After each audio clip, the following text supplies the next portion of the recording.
ਸਤਿ ਸ਼੍ਰੀ ਅਕਾਲ ਦੋਸਤੋ, ਸਵਾਗਤ ਹੈ ਜੀ ਇੱਕ ਵਾਰ ਫਿਰ ਤੁਹਾਡੇ ਆਪਣੇ YouTube channel PSTET study notes ਦੇ ਉੱਪਰ ਜੀ। ਪੀਐਸਟੈਟ 2 ਦੀ ਪ੍ਰੈਪਰੇਸ਼ਨ ਕਰ ਰਹੇ ਵਿਦਿਆਰਥੀ ਜਿਨ੍ਹਾਂ ਦਾ ਕੰਬੀਨੇਸ਼ਨ ਐਸਐਸਟੀ ਹੈ ਜੀ, ਉਹਨਾਂ ਵਾਸਤੇ ਅੱਜ ਦਾ ਸਾਡਾ ਟੌਪਿਕ ਹੈ ਜੀ ਕੌਨਸਟੀਟਿਊਸ਼ਨ, ਸੰਵਿਧਾਨ। ਸੋ ਸੰਵਿਧਾਨ ਦੇ ਨਾਲ ਰਿਲੇਟਡ ਜਿਹੜੇ ਇੰਪੋਰਟੈਂਟ 50 MCQ ਡਿਸਕਸ ਕਰਾਂਗੇ ਜੀ। ਇਸ ਤੋਂ ਪਹਿਲਾਂ ਆਪਾਂ ਲੋਕਤੰਤਰ ਟੌਪਿਕ ਡਿਸਕਸ ਕਰ ਚੁੱਕੇ ਹਾਂ, ਇਸੇ ਤਰ੍ਹਾਂ ਟੌਪਿਕ ਵਾਈਜ਼ ਹੋਰ ਵੀਡੀਓ ਤੁਹਾਨੂੰ ਮਿਲਦੀਆਂ ਰਹਿਣਗੀਆਂ। ਇਸ ਤੋਂ ਪਹਿਲਾਂ ਦੀਆਂ ਵੀਡੀਓ ਜਿਹੜੀਆਂ ਨੇ ਅਪਲੋਡ ਨੇ ਜੀ, ਉਹਨਾਂ ਦਾ ਲਿੰਕ ਤੁਹਾਨੂੰ ਡਿਸਕ੍ਰਿਪਸ਼ਨ ਬਾਕਸ 'ਚ ਮਿਲ ਜੂਗਾ। ਉਸ ਦੀ ਹੈਲਪ ਦੇ ਨਾਲ ਤੁਸੀਂ ਆਪਣੀ ਜਿਹੜੀ ਪੀਐਸਟੈਟ ਦੀ ਪ੍ਰੈਪਰੇਸ਼ਨ ਹੈ ਉਹ ਕਰ ਸਕਦੇ ਹੋ ਜੀ। ਸਟਾਰਟ ਕਰਦੇ ਹਾਂ ਜੀ ਅੱਜ ਦੀ ਵੀਡੀਓ।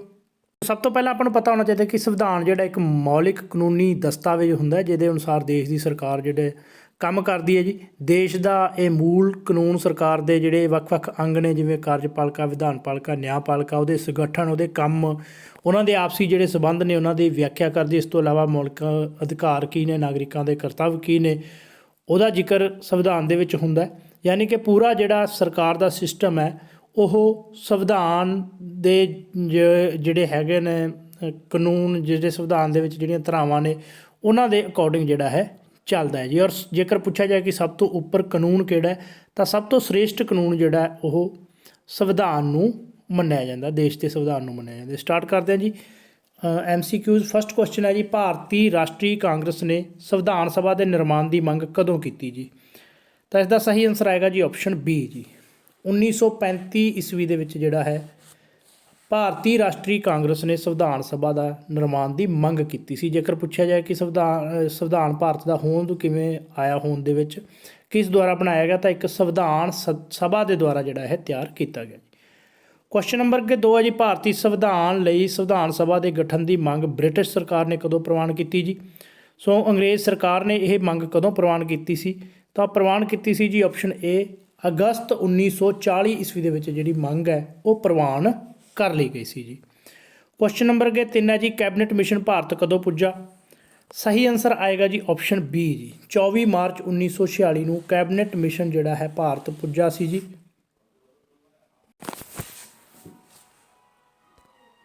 ਔਰ ਜੇਕਰ ਆਪਾਂ ਇਹਦੀ ਸਥਾਪਨਾ ਦੀ ਗੱਲ ਕਰੀਏ ਤਾਂ 15 ਫਰਵਰੀ 1946 ਨੂੰ ਜਿਹੜਾ ਭਾਰਤੀ ਸੰਵਿਧਾਨ ਸਭਾ ਦੀ ਸਥਾਪਨਾ ਦੇ ਲਈ ਜਿਹੜਾ ਕੈਬਨਿਟ ਮਿਸ਼ਨ ਭਾਰਤ ਭੇਜਿਆ ਗਿਆ ਸੀ, ਅਤੇ 24 ਮਾਰਚ 1946 ਨੂੰ ਦਿੱਲੀ ਪਹੁੰਚਿਆ ਸੀ ਜੀ। 3 ਮੈਂਬਰੀ ਇਹ ਜਿਹੜਾ ਹੈ ਕੈਬਨਿਟ ਮਿਸ਼ਨ ਸੀ। ਜੇਕਰ ਇਹਦੇ ਮੈਂਬਰ ਪੁੱਛੇ ਜਾਣ ਕੌਣ ਕੌਣ ਸੀ, ਤਾਂ sir Stanford Cripps, AV Alexander ਅਤੇ ਸਰ ਪੈਥਿਕ ਲਾਰੈਂਸ ਜੀ। ਇਹ 3 ਇਸ ਦੇ ਮੈਂਬਰ ਸੀ। ਕਈ ਵਾਰੀ ਕੁਐਸਚਨ ਆ ਜਾਂਦਾ ਕਿ ਕੈਬਨਿਟ ਮਿਸ਼ਨ ਦਾ ਇਹਨਾਂ ਦੇ ਵਿੱਚੋਂ ਕਿਹੜਾ ਜਿਹੜਾ ਮੈਂਬਰ ਸੀ, ਜਾਂ ਕੈਬਨਿਟ ਮਿਸ਼ਨ ਭਾਰਤੀ ਸੰਵਿਧਾਨ ਸਭਾ ਜਿਹੜੀ ਬਣਾਏਗੀ ਕਿਸ ਮਿਸ਼ਨ ਦੇ ਤਹਿਤ ਬਣਾਏਗੀ? ਤਾਂ ਕੈਬਨਿਟ ਮਿਸ਼ਨ ਦੇ ਤਹਿਤ ਜਿਹੜੀ ਜਾਂ ਇਸ ਦੀ ਸਿਫਾਰਿਸ਼ ਦੇ ਨਾਲ ਸੰਵਿਧਾਨ ਸਭਾ ਬਣਾਏਗੀ ਜੀ। ਅਗਲਾ ਕੁਐਸਚਨ ਹੈ ਜੀ ਕੁਐਸਚਨ ਨੰਬਰ 4 ਜੀ, ਭਾਰਤੀ ਸੰਵਿਧਾਨ ਸਭਾ ਦੀਆਂ ਚੋਣਾਂ ਦੌਰਾਨ ਕਾਂਗਰਸ ਨੂੰ ਕਿੰਨੀਆਂ ਸੀਟਾਂ ਮਿਲੀਆਂ? ਸਹੀ ਆਨਸਰ ਆਏਗਾ ਜੀ ਆਪਸ਼ਨ ਏ ਜੀ। 208 ਸੀਟਾਂ ਜਿਹੜੀਆਂ ਨੇ ਕਾਂਗਰਸ ਨੂੰ ਮਿਲੀਆਂ ਸੀ ਜੀ ਸੰਵਿਧਾਨ ਸਭਾ ਦੀਆਂ ਚੋਣਾਂ ਦੇ ਦੌਰਾਨ। ਔਰ ਮੁਸਲਿਮ ਲੀਗ ਨੂੰ ਜੇਕਰ ਪੁੱਛਿਆ ਜਾਏ ਤਾਂ ਮੁਸਲਿਮ ਲੀਗ ਨੂੰ ਜਿਹੜੀਆਂ 73 ਸੀਟਾਂ ਮਿਲੀਆਂ ਸੀ ਜੀ। ਅਗਲਾ ਕੁਐਸਚਨ ਹੈ ਜੀ ਕੁਐਸਚਨ ਨੰਬਰ 5, ਭਾਰਤੀ ਸੰਵਿਧਾਨ ਸਭਾ ਵਿੱਚ ਕੌਣ ਇਹਨਾਂ ਦੇ ਵਿੱਚੋਂ ਸ਼ਾਮਲ ਨਹੀਂ ਸੀ ਜੀ? ਸਹੀ ਆਨਸਰ ਆਏਗਾ ਜੀ ਇਹਨਾਂ ਦੇ ਵਿੱਚੋਂ ਜਿਹੜਾ ਹੈ ਆਪਸ਼ਨ ਡੀ, ਮਹਾਤਮਾ ਗਾਂਧੀ ਜਿਹੜਾ ਹੈ ਸੰਵਿਧਾਨ ਸਭਾ ਦੇ ਵਿੱਚ ਸ਼ਾਮਲ ਨਹੀਂ ਸੀ ਜੀ। BR ਅੰਬੇਦਕਰ, KM ਮੁਨਸ਼ੀ, ਰਜਿੰਦਰ ਪ੍ਰਸਾਦ, ਇਹ ਸਾਰੇ ਜਿਹੜੇ ਸੰਵਿਧਾਨ ਸਭਾ ਦੇ ਪ੍ਰਮੁੱਖ ਮੈਂਬਰ ਸੀ ਜੀ। ਕੁਐਸਚਨ ਨੰਬਰ 6 ਹੈ ਜੀ, ਭਾਰਤੀ ਸੰਵਿਧਾਨ ਸਭਾ ਦੀ ਪਹਿਲੀ ਮੀਟਿੰਗ ਕਦੋਂ ਹੋਈ? ਤਾਂ ਇਸ ਦਾ ਜਿਹੜਾ ਸਹੀ ਆਨਸਰ ਆਏਗਾ ਜੀ, ਸੰਵਿਧਾਨ ਸਭਾ ਦੀ ਪਹਿਲੀ ਮੀਟਿੰਗ ਹੋਈ ਸੀ ਜੀ 9 ਦਸੰਬਰ 1946 ਈਸਵੀ ਨੂੰ ਜੀ। ਕੁਐਸਚਨ ਨੰਬਰ 7 ਹੈ ਜੀ, ਡਾਕਟਰ ਰਜਿੰਦਰ ਪ੍ਰਸਾਦ ਨੂੰ ਸੰਵਿਧਾਨ ਸਭਾ ਦਾ ਸਥਾਈ ਪ੍ਰਧਾਨ, ਪਰਮਾਨੈਂਟ ਪ੍ਰਧਾਨ ਜਿਹੜਾ ਹੈ ਕਦੋਂ ਬਣਾਇਆ ਗਿਆ? ਸਹੀ ਆਨਸਰ ਹੈ ਜੀ ਆਪਸ਼ਨ ਸੀ ਜੀ। 11 ਦਸੰਬਰ 1946 ਈਸਵੀ ਨੂੰ ਜਿਹੜਾ ਹੈ ਡਾਕਟਰ ਰਜਿੰਦਰ ਪ੍ਰਸਾਦ ਜੀ ਨੂੰ ਪਰਮਾਨੈਂਟ, ਇਸ ਦਾ ਜਿਹੜਾ ਸਥਾਈ ਪ੍ਰਧਾਨ ਬਣਾਇਆ ਗਿਆ ਸੀ। ਜੇਕਰ ਪੁੱਛਿਆ ਜਾਏ ਕਿ ਇਸ ਦਾ ਅਸਥਾਈ ਪ੍ਰਧਾਨ ਕੌਣ ਸੀ, ਤਾਂ ਅਸਥਾਈ ਪ੍ਰਧਾਨ ਜਿਹੜੇ ਸੀ ਉਹ ਸਚਦਾਨੰਦ ਸਿਨਹਾ ਸੀ ਜੀ। 9 ਦਸੰਬਰ 1946 ਨੂੰ ਜਿਹੜੇ ਇਹਦੇ ਜਿਹੜੇ ਅਸਥਾਈ ਪ੍ਰਧਾਨ ਬਣੇ ਸੀ। ਉਸ ਤੋਂ ਬਾਅਦ ਜਿਹੜਾ ਹੈ 11 ਦਸੰਬਰ ਨੂੰ ਡਾਕਟਰ ਰਜਿੰਦਰ ਪ੍ਰਸਾਦ ਜੀ ਜਿਹੜੇ ਨੇ ਪਹਿਲੇ ਰਾਸ਼ਟਰਪਤੀ ਵੀ ਰਹੇ ਨੇ ਭਾਰਤ ਦੇ, ਸੋ ਉਹ ਜਿਹੜੇ ਪੱਕੇ ਇਸ ਦੇ ਸਥਾਈ ਜਿਹੜੇ ਸੰਵਿਧਾਨ ਸਭਾ ਦੇ ਪ੍ਰਧਾਨ ਬਣੇ ਸੀ ਜੀ। ਕੁਐਸਚਨ ਨੰਬਰ 8 ਹੈ ਜੀ, ਭਾਰਤੀ ਸੰਵਿਧਾਨ ਸਭਾ ਦੇ ਉਪ ਪ੍ਰਧਾਨ ਕੌਣ ਸਨ? ਸਹੀ ਆਨਸਰ ਆਏਗਾ ਜੀ ਆਪਸ਼ਨ ਸੀ ਜੀ। ਉਪ ਪ੍ਰਧਾਨ ਜਿਹੜੇ ਸੀ ਉਹ HC ਮੁਖਰਜੀ ਅਤੇ VT ਕ੍ਰਿਸ਼ਨਾਮਚੀ ਜਿਹੜੇ ਨੇ ਉਹ ਉਪ ਪ੍ਰਧਾਨ ਸੀ ਸੰਵਿਧਾਨ ਸਭਾ ਜੀ। ਅਗਲਾ ਕੁਐਸਚਨ ਹੈ ਜੀ ਕੁਐਸਚਨ ਨੰਬਰ 9, 3 ਦਸੰਬਰ 1946 ਨੂੰ ਸੰਵਿਧਾਨ ਸਭਾ ਵਿੱਚ ਉਦੇਸ਼ ਪ੍ਰਸਤਾਵ ਜਿਹੜਾ ਹੈ ਕਿਸ ਨੇ ਪੇਸ਼ ਕੀਤਾ? ਤਾਂ ਇਸ ਦਾ ਸਹੀ ਆਨਸਰ ਆਏਗਾ ਜੀ ਆਪਸ਼ਨ ਸੀ ਜੀ। ਜਵਾਹਰ ਲਾਲ ਨਹਿਰੂ ਜੀ ਨੇ ਉਦੇਸ਼ ਪ੍ਰਸਤਾਵ ਜਿਹੜਾ ਹੈ ਪੇਸ਼ ਕੀਤਾ ਸੀ 13 ਦਸੰਬਰ 1946 ਨੂੰ ਜੀ ਸੰਵਿਧਾਨ ਸਭਾ ਦੇ ਵਿੱਚ, ਔਰ ਇਹ ਪਾਸ ਹੋਇਆ ਸੀ 22 ਜਨਵਰੀ 1947 ਨੂੰ ਜੀ। ਜੇਕਰ ਪੁੱਛਿਆ ਜਾਏ ਕਿ ਉਦੇਸ਼ ਪ੍ਰਸਤਾਵ ਜਿਹੜਾ ਪਾਸ ਕਦੋਂ ਹੋਇਆ ਸੀ, ਤਾਂ ਪਾਸ ਹੋਇਆ ਸੀ ਜੀ 22 ਜਨਵਰੀ 1947 ਨੂੰ। ਕੁਐਸਚਨ ਨੰਬਰ ਅੱਗੇ 10 ਹੈ ਜੀ, ਆਜ਼ਾਦ ਭਾਰਤ ਦੀ ਸਭ ਤੋਂ ਪਹਿਲੀ ਸੰਸਦ ਕਿਸ ਨੂੰ ਮੰਨਿਆ ਜਾਂਦਾ ਹੈ?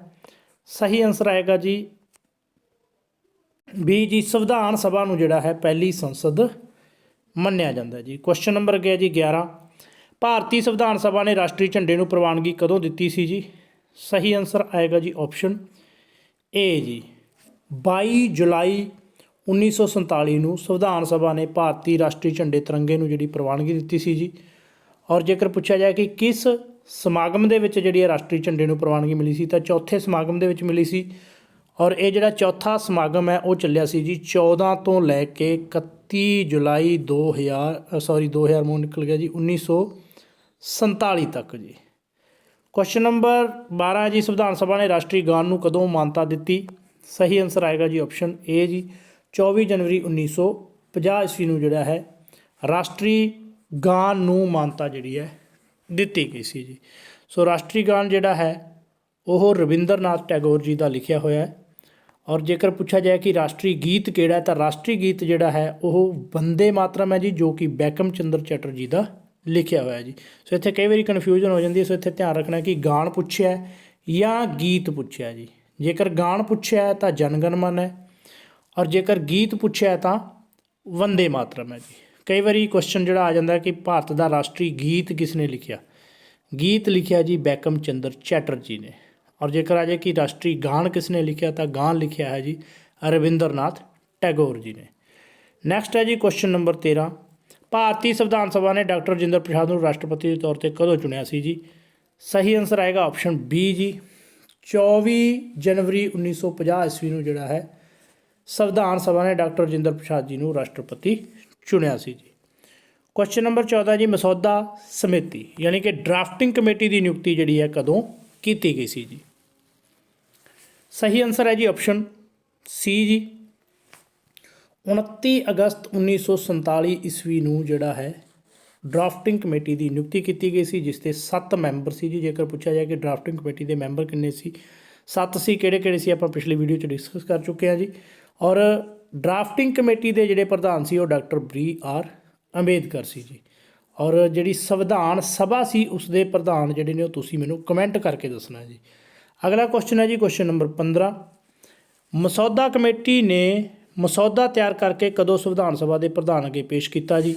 ਸਹੀ ਆਨਸਰ ਹੈ ਜੀ ਆਪਸ਼ਨ ਏ ਜੀ, 21 ਫਰਵਰੀ 1948 ਨੂੰ ਡਰਾਫਟਿੰਗ ਕਮੇਟੀ ਨੇ ਜਿਹੜਾ ਹੈ ਸੰਵਿਧਾਨ ਦਾ ਡਰਾਫਟ ਤਿਆਰ ਕਰਕੇ ਸੰਵਿਧਾਨ ਸਭਾ ਦੇ ਪ੍ਰਧਾਨ ਅੱਗੇ ਪੇਸ਼ ਕੀਤਾ। ਇਹ ਤੁਸੀਂ ਦੱਸਣਾ ਕਿ ਪ੍ਰਧਾਨ ਕੌਣ ਸੀ ਜੀ। ਨੈਕਸਟ ਹੈ ਜੀ ਕੁਐਸਚਨ ਨੰਬਰ 16, ਭਾਰਤੀ ਸੰਵਿਧਾਨ ਸਭਾ ਦਾ ਅੰਤਿਮ ਸੈਸ਼ਨ ਕਦੋਂ ਹੋਇਆ? ਸਹੀ ਆਨਸਰ ਆਏਗਾ ਜੀ ਆਪਸ਼ਨ ਬੀ ਜੀ, 24 ਜਨਵਰੀ 1950 ਈਸਵੀ ਨੂੰ ਜਿਹੜਾ ਹੈ ਸੰਵਿਧਾਨ ਸਭਾ ਦਾ ਅੰਤਿਮ ਜਿਹੜਾ ਸੈਸ਼ਨ ਹੈ ਉਹ ਹੋਇਆ ਸੀ ਜੀ। ਔਰ ਕੁੱਲ ਸੈਸ਼ਨ ਜੇਕਰ ਪੁੱਛੇ ਜਾਣ ਕਿੰਨੇ ਹੋਏ ਸੀ, ਤਾਂ ਕੁੱਲ ਸੈਸ਼ਨ 11 ਹੋਏ ਸੀ ਜੀ। ਕੁਐਸਚਨ ਨੰਬਰ 17 ਹੈ ਜੀ, ਜਵਾਹਰ ਲਾਲ ਨਹਿਰੂ ਨੇ ਹੇਠਾਂ ਦਿੱਤੀਆਂ ਕਮੇਟੀਆਂ ਵਿੱਚੋਂ ਕਿਸ ਦੇ ਪ੍ਰਧਾਨ ਸਨ ਜੀ? ਆਪਸ਼ਨ ਏ ਜੀ ਸੰਘੀ ਸ਼ਕਤੀਆਂ ਦੀ ਕਮੇਟੀ, ਬੀ ਹੈ ਸੰਘੀ ਸੰਵਿਧਾਨ ਕਮੇਟੀ, ਸੀ ਹੈ ਜੀ ਵਿੱਤ ਕਮੇਟੀ, ਡੀ ਹੈ ਜੀ ਏ ਤੇ ਬੀ ਦੋਨੋਂ। ਸਹੀ ਆਨਸਰ ਹੈ ਜੀ option D G, Jawahar Lal Nehru ji ਜਿਹੜੇ ਨੇ ਸੰਘੀ ਸ਼ਕਤੀਆਂ ਦੀ ਕਮੇਟੀ ਔਰ ਸੰਘੀ ਸੰਵਿਧਾਨ ਕਮੇਟੀ ਦੋਨਾਂ ਦੇ ਪ੍ਰਧਾਨ ਸੀ ਜੀ। ਅਗਲਾ ਕੁਐਸਚਨ ਹੈ ਜੀ ਕੁਐਸਚਨ ਨੰਬਰ 18, ਪ੍ਰਾਂਤਿਕ ਸੰਵਿਧਾਨ ਕਮੇਟੀ ਦਾ ਪ੍ਰਧਾਨ ਕੌਣ ਸੀ? ਸਹੀ ਆਨਸਰ ਹੈ ਜੀ option D G, Sardar Vallabh ਭਾਈ ਪਟੇਲ ਜੀ ਜਿਹੜੇ ਨੇ, ਜਿਨ੍ਹਾਂ ਨੂੰ ਲੋਹ ਪੁਰਸ਼ ਵੀ ਕਿਹਾ ਜਾਂਦਾ। ਕਈ ਵਾਰੀ ਕੁਐਸਚਨ ਹੁੰਦਾ ਕਿ ਲੋਹ ਪੁਰਸ਼ ਕਿਸ ਨੂੰ ਕਿਹਾ ਜਾਂਦਾ? ਸਰਦਾਰ ਵੱਲਭ ਭਾਈ ਪਟੇਲ ਜੀ ਨੂੰ ਲੋਹ ਪੁਰਸ਼ ਕਿਹਾ ਜਾਂਦਾ। ਔਰ ਉਹ ਪ੍ਰਾਂਤਿਕ ਸੰਵਿਧਾਨ ਜਿਹੜੀ ਹੈ ਕਮੇਟੀ ਦੇ ਵੀ ਪ੍ਰਧਾਨ ਸੀ ਜੀ। ਕੁਐਸਚਨ ਨੰਬਰ 19 ਹੈ ਜੀ, ਭਾਰਤੀ ਸੰਵਿਧਾਨ ਕਦੋਂ ਪਾਸ ਕੀਤਾ ਗਿਆ? ਸਹੀ ਆਨਸਰ ਹੈ ਜੀ ਆਪਸ਼ਨ ਡੀ ਜੀ, 26 ਨਵੰਬਰ 1949 ਨੂੰ ਜਿਹੜਾ ਹੈ ਭਾਰਤੀ ਸੰਵਿਧਾਨ ਪਾਸ ਕੀਤਾ ਗਿਆ ਸੀ ਜੀ।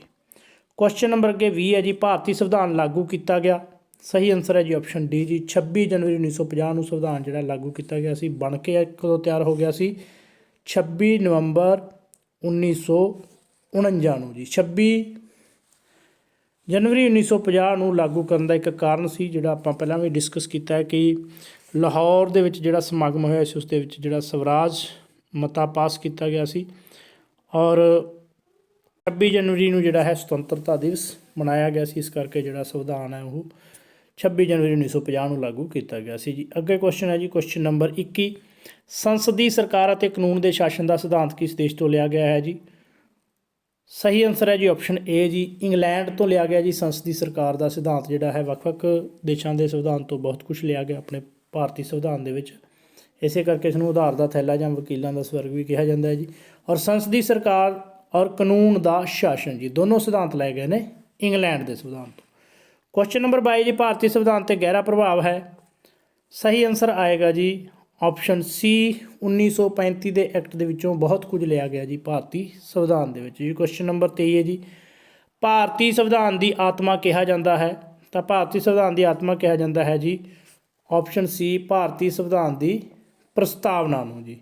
ਔਰ ਜੇਕਰ ਪੁੱਛਿਆ ਗਿਆ ਕਿ ਸੰਵਿਧਾਨ ਦੀ ਕੁੰਜੀ ਕਿਸ ਨੂੰ ਕਿਹਾ ਜਾਂਦਾ, ਤਾਂ ਸੰਵਿਧਾਨ ਦੀ ਕੁੰਜੀ ਵੀ ਜਿਹੜਾ ਹੈ ਪ੍ਰਸਤਾਵਨਾ ਨੂੰ ਕਿਹਾ ਜਾਂਦਾ ਜੀ।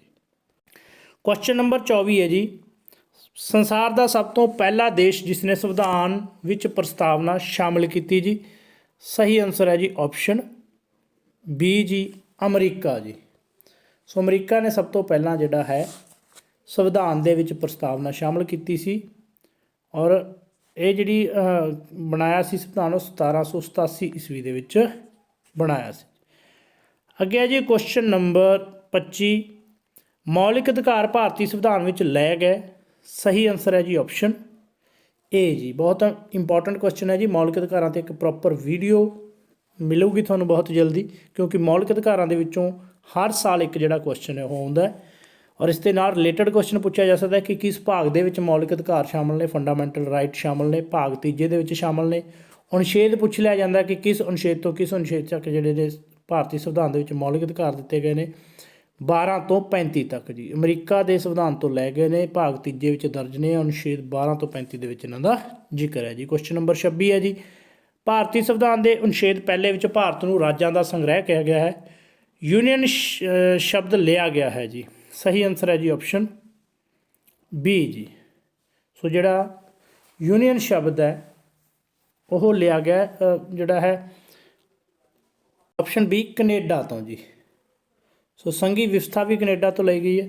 ਰਾਜਾਂ ਦੇ ਰਾਜਪਾਲ ਦੀ ਨਿਯੁਕਤੀ ਔਰ ਜਿਹੜੀਆਂ ਬਚੀਆਂ ਸ਼ਕਤੀਆਂ ਨੇ ਜੀ, ਜੋ ਸ਼ਕਤੀਆਂ ਰਹਿ ਜਾਂਦੀਆਂ ਨੇ, ਕਿਉਂਕਿ 3 ਤਰ੍ਹਾਂ ਦੀ ਵੰਡ ਕੀਤੀ ਹੋਈ ਹੈ ਜੀ, ਕੇਂਦਰ ਰਾਜ ਦੇ ਵਿੱਚ, ਔਰ ਜਿਹੜਾ ਹੈ ਸੰਵਰਤੀ ਸੂਚੀ ਹੈ, ਇੱਕ ਰਾਜ ਸੂਚੀ, ਇੱਕ ਕੇਂਦਰ ਸੂਚੀ ਹੈ। ਕੇਂਦਰ ਤੇ ਕੇਂਦਰ ਕਾਨੂੰਨ ਬਣਾਉਂਦਾ ਹੈ, ਰਾਜ ਸੂਚੀ ਤੇ ਰਾਜ ਕਾਨੂੰਨ ਬਣਾਉਂਦਾ ਹੈ। ਔਰ ਇੱਕ ਸੰਵਰਤੀ ਸੂਚੀ ਹੈ ਜਿਸ ਤੇ ਰਾਜ ਤੇ ਕੇਂਦਰ ਦੋਨੋਂ ਕਾਨੂੰਨ ਜਿਹੜੇ ਨੇ ਬਣਾਉਂਦੇ ਨੇ। ਔਰ ਫਿਰ ਵੀ ਕੁਝ ਸ਼ਕਤੀਆਂ ਬਚ ਜਾਂਦੀਆਂ ਨੇ ਤਾਂ ਉਹ ਜਿਹੜੀਆਂ ਉਹਨਾਂ ਤੇ ਕਾਨੂੰਨ ਕੇਂਦਰ ਬਣਾਉਂਦਾ। ਔਰ ਇਹ ਜਿਹੜਾ ਸਿਧਾਂਤ ਲਿਆ ਗਿਆ ਬਚੀਆਂ ਸ਼ਕਤੀਆਂ ਦਾ ਵੀ ਕੇਂਦਰ ਕੋਲ ਜਾਣਗੀਆਂ, ਇਹ ਵੀ ਕੈਨੇਡਾ ਦੇ ਸੰਵਿਧਾਨ ਤੋਂ ਲਿਆ ਗਿਆ।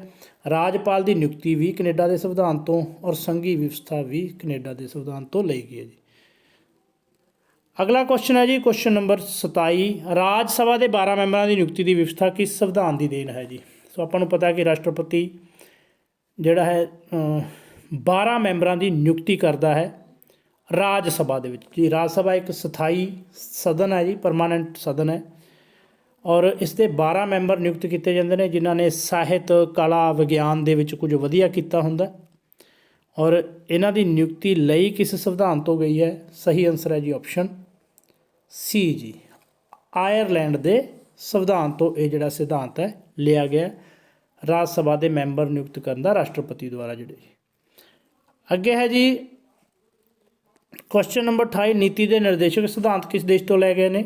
ਸਹੀ ਆਨਸਰ ਹੈ ਜੀ ਆਪਸ਼ਨ ਬੀ ਜੀ, ਆਇਰਲੈਂਡ ਦੇ ਸੰਵਿਧਾਨ ਤੋਂ ਲੈ ਗਏ ਨੇ ਜੀ ਰਾਜ ਦੀ ਨੀਤੀ ਦੇ ਨਿਰਦੇਸ਼ਕ ਸਿਧਾਂਤ ਜੀ। ਡਾਇਰੈਕਟਿਵ ਪ੍ਰਿੰਸੀਪਲ ਫॉर ਸਟੇਟ ਜਿਹੜੇ ਨੇ ਉਹ ਲੈ ਗਏ ਨੇ ਆਇਰਲੈਂਡ ਤੋਂ। ਜੇਕਰ ਪੁੱਛਿਆ ਗਿਆ ਕਿਸ ਭਾਗ ਦੇ ਵਿੱਚ ਦਰਜ ਨੇ, ਭਾਗ 4 ਦੇ ਵਿੱਚ। ਅਨੁਛੇਦ ਕਿਸ ਦੇ ਵਿੱਚ? 36 ਤੋਂ 51 ਦੇ ਵਿੱਚ ਇਹ ਦਰਜ ਨੇ ਜੀ। ਕੁਐਸਚਨ ਆ ਜਾਂਦਾ ਕਿ ਅਨੁਛੇਦ 36 ਤੋਂ 51 ਸੰਬੰਧਿਤ ਹੈ, ਕਿਸ ਦੇ ਨਾਲ ਸੰਬੰਧਿਤ ਹੈ? ਰਾਜ ਦੀ ਨੀਤੀ ਦੇ ਨਿਰਦੇਸ਼ਕ ਸਿਧਾਂਤਾਂ ਦੇ ਨਾਲ। ਸੋ ਕਿੱਥੋਂ ਲੈ ਗਏ ਨੇ? ਆਇਰਲੈਂਡ ਦੇ ਸੰਵਿਧਾਨ ਤੋਂ ਜੀ। ਅੱਗੇ ਹੈ ਜੀ ਕੁਐਸਚਨ ਨੰਬਰ 33 ਜੀ, ਸਮਾਜਵਾਦ ਅਤੇ ਧਰਮ ਨਿਰਪੇਖ ਸ਼ਬਦ ਭਾਰਤੀ ਸੰਵਿਧਾਨ ਦੀ ਪ੍ਰਸਤਾਵਨਾ ਵਿੱਚ ਕਦੋਂ ਸ਼ਾਮਲ ਕੀਤਾ ਗਿਆ ਜੀ? ਸਹੀ ਆਨਸਰ ਹੈ ਜੀ ਆਪਸ਼ਨ ਬੀ ਜੀ, 1976 ਦੇ ਵਿੱਚ ਜਿਹੜਾ ਹੈ ਸਮਾਜਵਾਦ ਤੇ ਧਰਮ ਨਿਰਪੇਖ ਸ਼ਬਦ ਜਿਹੜੇ ਨੇ ਸ਼ਾਮਲ ਕੀਤੇ ਗਏ ਨੇ ਕਿਸ ਸੋਧ ਦੇ ਰਾਹੀਂ 42ਵੀਂ ਸੋਧ ਦੇ ਰਾਹੀਂ ਜੀ। ਔਰ ਇਸ ਤੋਂ ਇਲਾਵਾ ਰਾਸ਼ਟਰੀ ਏਕਤਾ ਤੇ ਅਖੰਡਤਾ ਇਹ ਵੀ ਸ਼ਬਦ ਜਿਹੜੇ ਨੇ ਸ਼ਾਮਲ ਕੀਤੇ ਗਏ ਨੇ ਜੀ। ਕੁਐਸਚਨ ਨੰਬਰ 34 ਹੈ ਜੀ 1976 ਦੇ 42ਵੇਂ ਸੰਸ਼ੋਧਨ ਨੂੰ ਕਿਹਾ ਜਾਂਦਾ ਹੈ ਮਿੰਨੀ ਸੰਵਿਧਾਨ, ਇੰਦਰਾ ਗਾਂਧੀ ਦਾ ਸੰਵਿਧਾਨ ਜਾਂ ਏ ਤੇ ਬੀ ਡੀ ਹੈ ਜੀ ਬ੍ਰਿਟਿਸ਼ ਸੰਵਿਧਾਨ। ਸਹੀ ਆਨਸਰ ਹੈ ਜੀ ਆਪਸ਼ਨ ਸੀ। ਸੋ ਜਿਹੜਾ 1976 ਦੇ ਵਿੱਚ ਸੋਧ ਹੋਈ ਹੈ ਬਹੁਤ ਜ਼ਿਆਦੀਆਂ ਧਾਰਾਵਾਂ ਇਹਦੇ ਵਿੱਚ ਸੋਧੀਆਂ ਗਈਆਂ ਨੇ ਔਰ ਉਸ ਸਮੇਂ ਪ੍ਰਧਾਨ ਮੰਤਰੀ ਇੰਦਰਾ ਗਾਂਧੀ ਸੀ, ਇਸ ਕਰਕੇ ਇਸ ਨੂੰ ਇੰਦਰਾ ਗਾਂਧੀ ਦਾ ਸੰਵਿਧਾਨ ਵੀ ਕਿਹਾ ਜਾਂਦਾ ਔਰ ਮਿੰਨੀ ਸੰਵਿਧਾਨ ਵੀ ਜਿਹੜਾ ਹੈ 1976 ਦੀ 42ਵੀਂ ਸੋਧ ਹੈ ਉਸ ਨੂੰ ਕਿਹਾ ਜਾਂਦਾ ਹੈ ਜੀ। ਕੁਐਸਚਨ ਨੰਬਰ 35 ਹੈ ਜੀ ਕਿਸ ਮੁਕੱਦਮੇ ਦੇ ਕੇਸ ਵਿੱਚ ਸੁਪਰੀਮ ਕੋਰਟ ਨੇ ਪ੍ਰਸਤਾਵਾਂ ਨੂੰ ਸੰਵਿਧਾਨ ਦਾ ਅਟੁੱਟ ਅੰਗ ਜਿਹੜਾ ਹੈ ਦੱਸਿਆ ਜੀ। ਸਹੀ ਆਨਸਰ ਹੈ ਜੀ option B G. LIC of India ਦੇ ਕੇਸ ਦੇ ਵਿੱਚ ਜਿਹੜਾ ਹੈ ਸੁਪਰੀਮ ਕੋਰਟ ਨੇ ਪ੍ਰਸਤਾਵ ਜਿਹੜੇ ਪਾਸ ਕੀਤੇ ਜਾਂਦੇ ਨੇ ਉਹਨਾਂ ਨੂੰ ਸੰਵਿਧਾਨ ਦਾ ਅਟੁੱਟ ਅੰਗ ਜਿਹੜਾ ਹੈ ਦੱਸਿਆ ਹੈ ਜੀ। ਔਰ 1995 ਦੇ ਵਿੱਚ ਜਿਹੜਾ ਇਹ ਕੇਸ ਚੱਲਿਆ ਸੀ ਜੀ। ਅਗਲਾ ਕੁਐਸਚਨ ਹੈ ਜੀ ਕੁਐਸਚਨ ਨੰਬਰ 36 ਅਨੁਸੂਚਿਤ ਕਬੀਲਿਆਂ ਦੇ ਵਿਸ਼ੇਸ਼ ਪ੍ਰਸ਼ਾਸਨ ਦੀ ਵਿਵਸਥਾ ਦਾ ਵਰਣਨ ਕਿਸ ਅਨੁਸੂਚੀ ਵਿੱਚ ਮਿਲਦਾ ਹੈ। ਸਹੀ ਆਨਸਰ ਹੈ ਜੀ ਆਪਸ਼ਨ ਏ ਜੀ 5ਵੀਂ ਅਨੁਸੂਚੀ ਦੇ ਵਿੱਚ ਜੀ।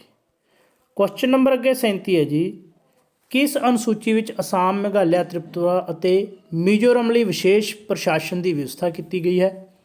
ਸਹੀ ਆਨਸਰ ਆਏਗਾ ਜੀ ਆਪਸ਼ਨ ਬੀ 6ਵੀਂ ਅਨੁਸੂਚੀ ਦੇ ਵਿੱਚ ਜਿਹੜਾ ਹੈ ਅਸਾਮ, ਮੇਘਾਲਿਆ, ਤ੍ਰਿਪੁਰਾ ਅਤੇ ਮਿਜ਼ੋਰਮ ਦੇ ਲਈ ਜਿਹੜਾ ਵਿਸ਼ੇਸ਼ ਪ੍ਰਸ਼ਾਸਨ ਦੀ ਵਿਵਸਥਾ ਕੀਤੀ ਗਈ ਹੈ। ਕੁਐਸਚਨ ਨੰਬਰ 38 ਹੈ ਜੀ ਜਿਨ੍ਹਾਂ 22 ਭਾਸ਼ਾਵਾਂ ਨੂੰ ਸੰਵਿਧਾਨ ਵਿੱਚ ਮਾਨਤਾ ਮਿਲੀ ਹੈ ਉਹਨਾਂ ਦਾ ਜ਼ਿਕਰ ਹੈ। ਆਪਸ਼ਨ ਏ ਜੀ 5ਵੀਂ ਅਨੁਸੂਚੀ ਵਿੱਚ। ਸਹੀ ਆਨਸਰ ਹੀ ਸਿੱਧਾ ਬੋਲਾਂਗੇ ਜੀ ਆਪਸ਼ਨ ਸੀ ਹੈ ਜੀ 8ਵੀਂ ਅਨੁਸੂਚੀ ਦੇ ਵਿੱਚ ਦਰਜ ਨੇ। ਕਿੰਨੀਆਂ ਭਾਸ਼ਾਵਾਂ ਨੂੰ ਜੇਕਰ ਪੁੱਛਿਆ ਜਾਏ ਮਾਨਤਾ ਮਿਲੀ ਹੈ ਤਾਂ 22 ਭਾਸ਼ਾਵਾਂ ਨੂੰ ਜਿਹੜੀ ਮਾਨਤਾ ਉਹ ਦਿੱਤੀ ਗਈ ਹੈ ਜੀ। ਅਗਲਾ ਕੁਐਸਚਨ ਹੈ ਜੀ ਕੁਐਸਚਨ ਨੰਬਰ 39 ਹੇਠ ਲਿਖੀਆਂ ਵਿੱਚੋਂ ਕਿਹੜੀ ਭਾਸ਼ਾ ਨੂੰ ਸੰਵਿਧਾਨਿਕ ਮਾਨਤਾ ਜਿਹੜੀ ਹੈ ਨਹੀਂ ਹੈ ਜੀ। ਸਹੀ ਆਨਸਰ ਹੈ ਜੀ ਆਪਸ਼ਨ ਡੀ ਰਾਜਸਥਾਨੀ ਨੂੰ ਜੀ। ਸੋ ਇੱਦਾਂ ਦੇ ਕੁਐਸਚਨ ਆ ਜਾਂਦੇ ਨੇ ਕਿਹੜੀ ਨੂੰ ਮਾਨਤਾ ਹੈ ਜਾਂ ਕਿਹੜੀ ਨੂੰ ਨਹੀਂ। ਉਹਦੇ ਲਈ ਤੁਸੀਂ ਇਹ ਜਿਹੜੀਆਂ 22 ਭਾਸ਼ਾ ਨੂੰ ਮਾਨਤਾ ਉਹਨਾਂ ਦਾ ਪਤਾ ਹੋਣਾ ਚਾਹੀਦਾ। ਉਸ ਦੇ ਵਿੱਚ ਸ਼ਾਮਲ ਹੈ ਜੀ ਅਸਮੀਆ, ਬਾਂਗਲਾ, ਗੁਜਰਾਤੀ, ਹਿੰਦੀ, ਕੰਨੜ, ਕਸ਼ਮੀਰੀ, ਕੋਕਣੀ, ਮਲਿਆਲਮ, ਮਨੀਪੁਰੀ, ਮਰਾਠੀ, ਨੇਪਾਲੀ। ਇੱਥੇ ਜ਼ਰੂਰ ਵਿਸ਼ੇਸ਼ ਧਿਆਨ ਦਿਓ ਕਈ ਵਾਰੀ ਆਪਸ਼ਨ ਆ ਜਾਂਦੀ ਹੈ ਕਿ ਹੇਠ ਲਿਖੀਆਂ ਭਾਸ਼ਾਵਾਂ ਵਿੱਚੋਂ ਕਿਹੜੀ ਭਾਸ਼ਾ ਨੂੰ ਸੰਵਿਧਾਨਿਕ ਮਾਨਤਾ ਨਹੀਂ ਹੈ ਔਰ ਉਹਦੇ ਵਿੱਚ ਆਪਸ਼ਨ 'ਚ ਆ ਗਿਆ ਨੇਪਾਲੀ। ਆਪਾਂ ਸੋਚਣਾ ਕਿ ਨੇਪਾਲ ਦੂਸਰਾ ਦੇਸ਼ ਹੈ ਉਹਦੀ ਜਿਹੜਾ ਹੈ ਭਾਸ਼ਾ ਨੂੰ ਮਾਨਤਾ ਕਿੱਥੋਂ ਮਿਲੀ ਹੋਊਗੀ ਹੈ ਨਾ। ਤਾਂ ਇਸ ਕਰਕੇ ਐਗਜ਼ਾਮੀਨਰ ਵੀ ਇਹੋ ਜਿਹੇ ਪੁਆਇੰਟ ਲੱਭਦਾ ਜਿੱਥੇ ਅਸੀਂ ਕਨਫਿਊਜ਼ ਹੋਈਏ। ਸੋ ਨੇਪਾਲੀ 'ਤੇ ਖਾਸ ਤੌਰ 'ਤੇ ਧਿਆਨ ਰੱਖਣਾ ਇਹ ਕੁਐਸਚਨ ਜਿਹੜਾ ਬਣਾ ਕੇ ਐਗਜ਼ਾਮੀਨਰ ਪਾ ਸਕਦਾ ਹੈ ਜੀ। ਠੀਕ ਹੈ ਜੀ। ਔਰ ਨੇਪਾਲੀ ਤੋਂ ਬਾਅਦ ਹੈ ਜੀ ਉੜੀਆ, ਪੰਜਾਬੀ, ਸੰਸਕ੍ਰਿਤ, ਸਿੰਧੀ, ਤਾਮਿਲ, ਤੇਲਗੂ, ਉਰਦੂ, ਬੋਡੋ, ਮੈਥਲੀ, ਸੰਥਾਲੀ ਅਤੇ ਡੋਗਰੀ ਜੀ। ਸੋ ਇਹ 22 ਭਾਸ਼ਾਵਾਂ ਨੇ ਜਿਨ੍ਹਾਂ ਨੂੰ ਸੰਵਿਧਾਨਿਕ ਮਾਨਤਾ ਮਿਲੀ ਹੋਈ ਹੈ ਜੀ। ਅਗਲਾ ਕੁਐਸਚਨ ਹੈ ਜੀ ਕੁਐਸਚਨ ਨੰਬਰ 40 ਸੰਪੱਤੀ ਦੇ ਅਧਿਕਾਰ ਨੂੰ ਕਿਸ ਸੋਧ ਰਾਹੀਂ ਕਾਨੂੰਨੀ ਅਧਿਕਾਰ ਬਣਾਇਆ ਗਿਆ ਜੀ। ਸਹੀ ਆਨਸਰ ਹੈ ਜੀ ਆਪਸ਼ਨ ਬੀ ਜੀ 44ਵੀਂ ਸੋਧ ਰਾਹੀਂ ਸੰਪੱਤੀ ਦਾ ਅਧਿਕਾਰ ਜਿਹੜਾ ਮੌਲਿਕ ਅਧਿਕਾਰਾਂ ਵਿੱਚੋਂ ਕੱਢ ਕੇ ਇਸ ਨੂੰ ਕਾਨੂੰਨੀ ਅਧਿਕਾਰ ਜਿਹੜਾ ਹੈ ਬਣਾ ਦਿੱਤਾ ਗਿਆ ਹੈ ਔਰ ਹੁਣ ਇਹ ਸੰਵਿਧਾਨ ਦੇ ਅਨੁਛੇਦ 300A ਦੇ ਤਹਿਤ ਜਿਹੜਾ ਹੈ ਕਾਨੂੰਨੀ ਅਧਿਕਾਰ ਹੈ ਜੀ।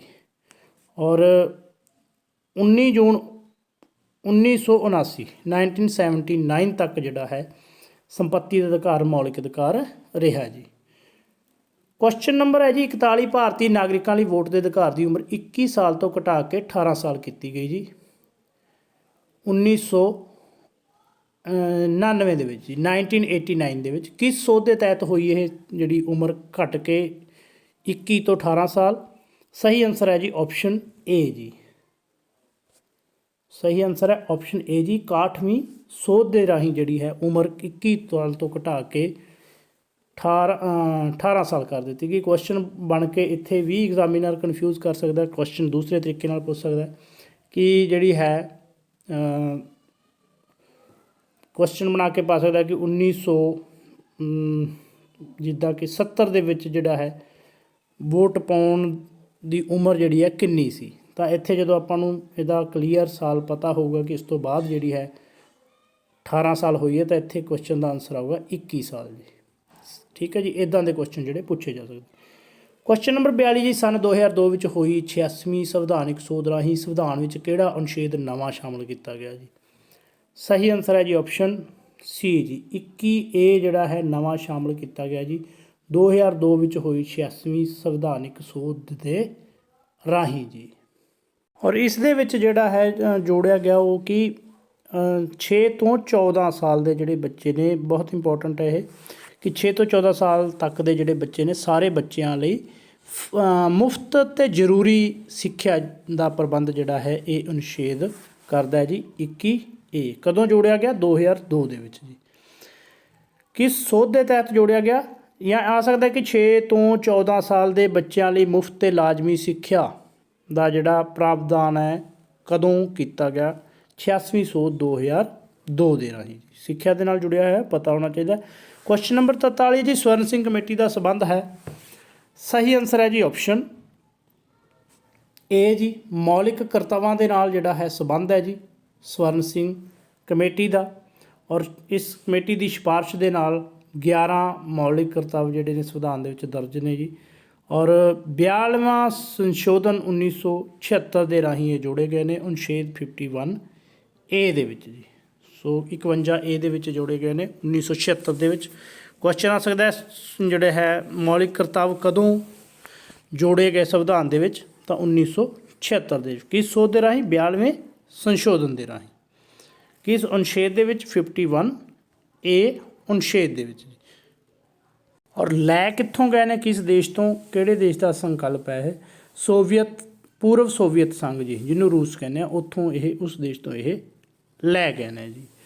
ਅਗਲਾ ਕੁਐਸਚਨ ਹੈ ਜੀ ਕੁਐਸਚਨ ਨੰਬਰ 44 ਜੀ, ਵਰਤਮਾਨ ਸਮੇਂ ਸੰਵਿਧਾਨ ਵਿੱਚ ਕਿੰਨੀਆਂ ਅਨੁਸੂਚੀਆਂ, ਭਾਗ ਅਤੇ ਅਨੁਛੇਦ ਹਨ ਜੀ? ਸਹੀ ਆਨਸਰ ਹੈ ਜੀ ਆਪਸ਼ਨ ਏ ਜੀ। ਵਰਤਮਾਨ ਸਮੇਂ 12 ਅਨੁਸੂਚੀਆਂ ਨੇ ਜੀ, 25 ਭਾਗ ਨੇ ਔਰ 470 ਅਨੁਛੇਦ ਨੇ ਜੀ। ਔਰ ਜਦੋਂ ਸੰਵਿਧਾਨ ਹੋਂਦ ਦੇ ਵਿੱਚ ਆਇਆ ਸੀ, ਬਣਿਆ ਸੀ, ਉਦੋਂ ਕਿੰਨੇ ਸੀ? 8 ਅਨੁਸੂਚੀਆਂ, 22 ਭਾਗ ਅਤੇ 395 ਜਿਹੜੇ ਅਨੁਛੇਦ ਸੀ ਜੀ। ਅਗਲਾ ਕੁਐਸਚਨ ਹੈ ਜੀ ਕੁਐਸਚਨ ਨੰਬਰ 45, ਦਲ ਬਦਲੀ ਅਤੇ ਪੂਰਨ ਪਾਬੰਦੀ ਕਿਸ ਸੋਧ ਦੁਆਰਾ ਲਾਈ ਗਈ? ਸਹੀ ਆਨਸਰ ਹੈ ਜੀ ਆਪਸ਼ਨ ਸੀ ਜੀ, 91ਵੀਂ ਸੋਧ ਦੇ ਰਾਹੀਂ। 91 ਜਿਹੜੀ ਸੋਧ ਹੋਈ ਉਸ ਦੇ ਰਾਹੀਂ ਜਿਹੜਾ ਹੈ ਦਲ ਬਦਲੀ ਅਤੇ ਪੂਰਨ ਜਿਹੜੀ ਪਾਬੰਦੀ ਉਹ ਲਾਈ ਗਈ ਜੀ। ਔਰ ਇਹ ਜਿਹੜਾ ਦਲ ਬਦਲੀ ਵਾਲਾ ਕਾਨੂੰਨ ਹੈ ਲੋਕ ਸਭਾ ਦੁਆਰਾ 16 ਦਸੰਬਰ ਔਰ ਰਾਜ ਸਭਾ ਦੁਆਰਾ ਜਿਹੜਾ ਹੈ 18 ਦਸੰਬਰ 2003 ਨੂੰ ਪਾਸ ਕੀਤਾ ਗਿਆ ਸੀ। ਔਰ ਰਾਸ਼ਟਰਪਤੀ ਦੁਆਰਾ ਜਿਹੜਾ ਹੈ 2 ਜਨਵਰੀ 2004 ਨੂੰ ਪਾਸ ਕੀਤਾ ਗਿਆ ਸੀ। ਕੁਐਸਚਨ ਨੰਬਰ 46 ਜੀ, ਕਿਸ ਅਨੁਛੇਦ ਤਹਿਤ ਹਿੰਦੀ ਨੂੰ ਰਾਜ ਭਾਸ਼ਾ ਦਾ ਦਰਜਾ ਦਿੱਤਾ ਗਿਆ ਜੀ? ਆਪਸ਼ਨ ਏ ਜੀ 345, ਬੀ 405, ਸੀ ਐਚ 343, ਡੀ ਹੈ ਜੀ 365 ਜੀ। ਸਹੀ ਆਨਸਰ ਹੈ ਜੀ ਆਪਸ਼ਨ ਸੀ ਜੀ। ਅਨੁਛੇਦ 343 ਦੇ ਤਹਿਤ ਜਿਹੜਾ ਹਿੰਦੀ ਨੂੰ ਰਾਸ਼ਟਰੀ ਭਾਸ਼ਾ ਨਹੀਂ ਬਲਕਿ ਰਾਜ ਭਾਸ਼ਾ ਦਾ ਜਿਹੜਾ ਦਰਜਾ ਉਹ ਦਿੱਤਾ ਹੋਇਆ ਜੀ। ਔਰ ਇਸ ਦੀ ਘੋਸ਼ਣਾ ਜਿਹੜੀ ਹੈ ਕੀਤੀ ਸੀ 26 ਜਨਵਰੀ 1965 ਨੂੰ। ਉਸ ਸਮੇਂ ਜਿਹੜੇ ਗ੍ਰਹਿ ਮੰਤਰੀ ਸੀ ਗੁਲਜ਼ਾਰੀ ਲਾਲ ਨੰਦਾ ਜੀ, ਉਹਨਾਂ ਵੱਲੋਂ ਜੀ। ਅਗਲਾ ਕੁਐਸਚਨ ਹੈ ਜੀ ਕੁਐਸਚਨ ਨੰਬਰ 47, ਭਾਰਤੀ ਸੰਵਿਧਾਨ ਵਿੱਚ ਸੋਧ ਸੰਬੰਧੀ ਅਨੁਛੇਦ ਕਿਹੜਾ ਹੈ ਜੀ? ਕਿਹੜਾ ਅਨੁਛੇਦ ਦੇ ਤਹਿਤ ਦੱਸਿਆ ਗਿਆ ਕਿ ਸੋਧ ਕੋਈ ਕਰਨੀ ਹੈ ਤਾਂ ਸੰਵਿਧਾਨ ਵਿੱਚ ਕਿਵੇਂ ਹੋ ਸਕਦੀ ਹੈ? ਸਹੀ ਆਨਸਰ ਹੈ ਜੀ ਆਪਸ਼ਨ ਏ ਜੀ, ਅਨੁਛੇਦ 368 ਜਿਹੜਾ ਹੈ ਸੰਵਿਧਾਨ ਦੀ ਸੋਧ ਦੇ ਨਾਲ ਜੁੜਿਆ ਹੋਇਆ। ਔਰ 25 ਜਨਵਰੀ 2020 ਤੱਕ 104 ਇਸ ਦੇ ਵਿੱਚ ਅਮੈਂਡਮੈਂਟ ਜਿਹੜੀਆਂ ਨੇ ਉਹ ਹੋ ਚੁੱਕੀਆਂ ਨੇ ਜੀ। ਕੁਐਸਚਨ ਨੰਬਰ 48 ਹੈ ਜੀ, ਮੰਡਲ ਕਮਿਸ਼ਨ ਕਿਸ ਨਾਲ ਸੰਬੰਧਿਤ ਹੈ? ਸਹੀ ਆਨਸਰ ਆਏਗਾ ਜੀ ਆਪਸ਼ਨ ਏ ਜੀ, ਪਛੜੀਆਂ ਸ਼੍ਰੇਣੀਆਂ ਦੇ ਨਾਲ ਸੰਬੰਧਿਤ ਹੈ ਜੀ ਮੰਡਲ ਕਮਿਸ਼ਨ ਜੀ। 1979 ਦੇ ਵਿੱਚ ਬਣਿਆ ਸੀ। ਔਰ ਪ੍ਰਧਾਨ ਜਿਹੜੇ ਸੀ ਇਸ ਕਮਿਸ਼ਨ ਦੇ ਬਿੰਦੇਸ਼ਵਰੀ ਪ੍ਰਸਾਦ ਸੀਗੇ, ਬਿੰਦੇਸ਼ਵਰੀ ਪ੍ਰਸਾਦ ਮੰਡਲ ਸੀ ਜੀ। ਔਰ ਉਸ ਸਮੇਂ ਸਰਕਾਰ ਜਿਹੜੀ ਸੀ ਉਹ ਮੋਰਾਰਜੀ ਦੇਸਾਈ ਜੀ ਦੀ ਸੀ। ਕੁਐਸਚਨ ਨੰਬਰ 49 ਹੈ ਜੀ, ਰਾਸ਼ਟਰਪਤੀ ਵਿੱਤੀ ਸੰਕਟ ਘੋਸ਼ਿਤ ਕਰ ਸਕਦਾ ਹੈ ਜੀ? ਸਹੀ ਆਨਸਰ ਹੈ ਜੀ ਆਪਸ਼ਨ ਬੀ ਜੀ, ਵਿੱਤੀ ਸੰਕਟ। ਸੋ 3 ਤਰ੍ਹਾਂ ਦੇ ਸੰਕਟ ਦੀ ਘੋਸ਼ਣਾ ਰਾਸ਼ਟਰਪਤੀ ਕਰ ਸਕਦਾ। ਸੰਕਟਕਾਲੀਨ ਸ਼ਕਤੀਆਂ ਕਿਹਾ ਜਾਂਦਾ ਇਹਨਾਂ ਨੂੰ। ਔਰ ਇਹ ਜਿਹੜੀਆਂ ਸ਼ਕਤੀਆਂ ਨੇ ਅਨੁਛੇਦ ਜਿਹੜਾ ਹੈ ਆਪਣੇ ਕੋਲ 360 ਜੀ, 360 ਦੇ ਤਹਿਤ ਜਿਹੜਾ ਵਿੱਤੀ ਸੰਕਟ, ਔਰ 352 ਰਾਸ਼ਟਰੀ ਸੰਕਟ ਕੋਈ ਬਾਹਰਲੀ ਹਮਲਾ ਹੁੰਦਾ ਹੈ, ਔਰ 356 ਕਿਸੇ ਰਾਜ ਦੀ ਸੰਵਿਧਾਨਕ ਮਸ਼ੀਨਰੀ ਫੇਲ ਹੋ ਜਾਂਦੀ ਹੈ, ਤਾਂ 56 ਆਰਟੀਕਲ ਦੇ ਤਹਿਤ ਅਨੁਛੇਦ ਦੇ ਤਹਿਤ ਜਿਹੜਾ ਹੈ ਰਾਸ਼ਟਰਪਤੀ ਸੰਵਿਧਾਨਿਕ ਸੰਕਟ ਦੀ ਘੋਸ਼ਣਾ ਕਰ ਸਕਦਾ। ਸੋ ਇੱਥੇ 2-3 ਕੁਐਸਚਨ ਆਪਣੇ ਕਲੀਅਰ ਹੋ ਜਾਂਦੇ ਨੇ ਜੀ, ਇੰਪੋਰਟੈਂਟ ਹੈ ਬਹੁਤ ਕੁਐਸਚਨ ਇਸ ਦੇ ਵਿੱਚੋਂ ਆ ਜਾਂਦਾ। ਤਾਂ ਜੇਕਰ ਪੁੱਛਿਆ ਜਾਏ ਕਿ ਕਿਸ ਅਨੁਛੇਦ ਦੇ ਤਹਿਤ ਰਾਸ਼ਟਰਪਤੀ ਕਿਸੇ ਰਾਜ ਦੇ ਵਿੱਚ ਸੰਵਿਧਾਨਿਕ ਸੰਕਟ ਦੀ ਘੋਸ਼ਣਾ ਕਰ ਸਕਦਾ ਜੀ, 356 ਉੱਥੇ ਆਨਸਰ ਹੋਏਗਾ, ਕਨਫਿਊਜ਼ ਨਹੀਂ ਹੋਣਾ ਜੀ, ਯਾਦ ਰੱਖਣਾ ਇਸ ਨੂੰ। ਔਰ ਜੇਕਰ ਬਾਹਰੋਂ ਕੋਈ ਹਮਲਾ ਹੁੰਦਾ ਤਾਂ ਕਿਸ ਆਰਟੀਕਲ ਦੇ ਤਹਿਤ, ਕਿਸ ਅਨੁਛੇਦ ਦੇ ਤਹਿਤ ਰਾਸ਼ਟਰਪਤੀ ਰਾਸ਼ਟਰੀ ਸੰਕਟ ਦੀ ਘੋਸ਼ਣਾ ਕਰ ਸਕਦਾ, ਅਨੁਛੇਦ 352 ਜੀ। ਔਰ ਜੇਕਰ ਕਿਸੇ ਤਰ੍ਹਾਂ ਦੀ ਆਰਥਿਕ ਸਮੱਸਿਆ ਆ ਜਾਂਦੀ ਹੈ ਦੇਸ਼ ਦੇ ਵਿੱਚ ਤਾਂ ਵਿੱਤੀ ਸੰਕਟ ਦੀ ਘੋਸ਼ਣਾ ਕਰ ਸਕਦਾ ਰਾਸ਼ਟਰਪਤੀ ਅਨੁਛੇਦ 360 ਦੇ ਤਹਿਤ ਜੀ। ਕੁਐਸਚਨ ਨੰਬਰ 50 ਹੈ ਜੀ, ਬਲਵੰਤ ਰਾਏ ਮਹਿਤਾ ਕਮੇਟੀ ਦਾ ਸਬੰਧ ਹੈ। ਬਲਵੰਤ ਰਾਏ ਮਹਿਤਾ ਕਮੇਟੀ ਦਾ ਜਿਹੜਾ ਸਬੰਧ ਹੈ ਉਹ ਹੈ ਜੀ ਆਪਸ਼ਨ ਸੀ, ਪੰਚਾਇਤੀ ਰਾਜ ਦੇ ਨਾਲ ਜੀ। ਔਰ ਇਹ ਜਿਹੜੀ ਕਮੇਟੀ ਹੈ 1957 ਈਸਵੀ ਦੇ ਵਿੱਚ ਬਣੀ ਸੀ ਜੀ। ਇਹ ਸੀ ਜੀ 50 ਕੁਐਸਚਨ। ਸੋ ਲਗਭਗ ਜਿੰਨਾ ਕੁਛ ਵੀ ਆਪਾਂ ਕਰਾਂਗੇ ਸਾਰੀਆਂ ਉਸ ਸੰਵਿਧਾਨ ਦੀਆਂ ਵਿਸ਼ੇਸ਼ਤਾਵਾਂ ਨੇ ਜੀ। ਨੈਕਸਟ ਆਪਾਂ ਕਰਨਾ ਸੈਂਟਰ ਗੌਰਮੈਂਟ, ਸਟੇਟ ਗੌਰਮੈਂਟ ਔਰ ਰਾਸ਼ਟਰਪਤੀ ਆ ਜਾਊਗਾ, ਉਹਦੇ 'ਚ ਪ੍ਰਧਾਨ ਮੰਤਰੀ ਆ ਜਾਊਗਾ। ਸਾਰਾ ਤਕਰੀਬਨ ਆਪਣਾ ਜਿਹੜਾ ਸਿਲੇਬਸ ਇਸੇ ਤਰ੍ਹਾਂ ਟੌਪਿਕ ਵਾਈਜ਼ ਕਰਾਂਗੇ ਜੀ। ਵੀਡੀਓ ਵਧੀਆ ਲੱਗੇ ਤਾਂ ਪਲੀਜ਼ ਵੱਧ ਤੋਂ ਵੱਧ ਸ਼ੇਅਰ ਔਰ ਲਾਈਕ ਜ਼ਰੂਰ ਕਰਨਾ ਜੀ। ਹੋਰ ਵੀਡੀਓ ਦੇਖਣ ਦੇ ਲਈ ਚੈਨਲ ਨੂੰ ਸਬਸਕ੍ਰਾਈਬ ਜ਼ਰੂਰ ਕਰ ਲੈਣਾ। Thank you for watching the video.